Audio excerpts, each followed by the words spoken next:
Já, við erum velkomin í Game TV og þessu sinni ætlum við að fara yfir útgáfu leikja í apríl. Það nú ágætis mánuður, aprílmánuður og hann byrjar ágætlega sterkt. Það Persona 5 leikurinn sem kemur út. Þetta mjög japanskur leikur, gerist í svona japanskum high school, það sem allt komið í rugl og japanskir úrlingar að gera mjög skrítna hluti í þessum leik. Þetta Persona 5 leikinni þekktir fyrir allt annað en að vera eðlilegir. Nú, stuttu seinna, 7. apríl kemur út leikurinn Bulletstorm Full Clip Edition. En Bulletstorm náttúrulega einhver svalasti skotleikur allra tíma, komið núna í algjörlega ný uppfærða útgáfu.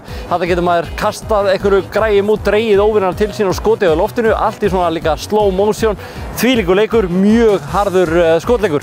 Nú 11. apríl kemur leikurinn Yooka-Laylee, en það nýr svona plattformleikur, buddy plattformleikur frá sömugjör Banjo-Kazooie, en það margir sem muna eftir þeim félögum og leikur sem á eftir að verða held ég nokkuð góður, litríkur og flottur. Og svo það 11. apríl þá kemur út Stardew Valley, svona collectors útgáfa af þeim leik. Þetta svona country roleplaying leikur sem eitthvað, þú ert að byggja upp eitthvað svona þorp og eitthvað sveitabæi og ég veit ekki hvað og hvað. Mjög vinsæll leikur sem hefur heldur betur slegið í gegn. Núna komin sérstaklega Collectors Edition þar sem búið að henda öllu auka drasli og fleira þar inn.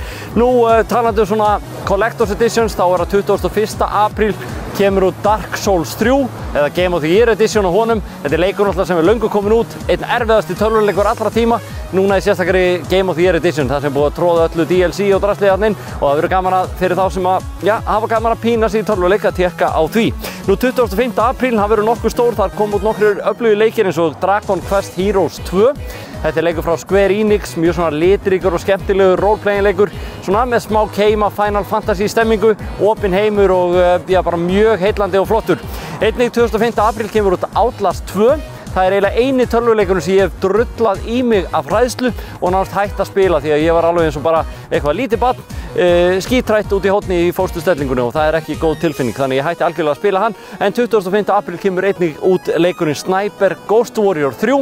Þar maður eitthvað lengst í burtu eins og einhver hæna og að skjóta menn fjarlægð sem ekki mjög gott sport en nauðsynlegt stundum og gengur bara út á að snæpa menn og keyra þá þannig niður.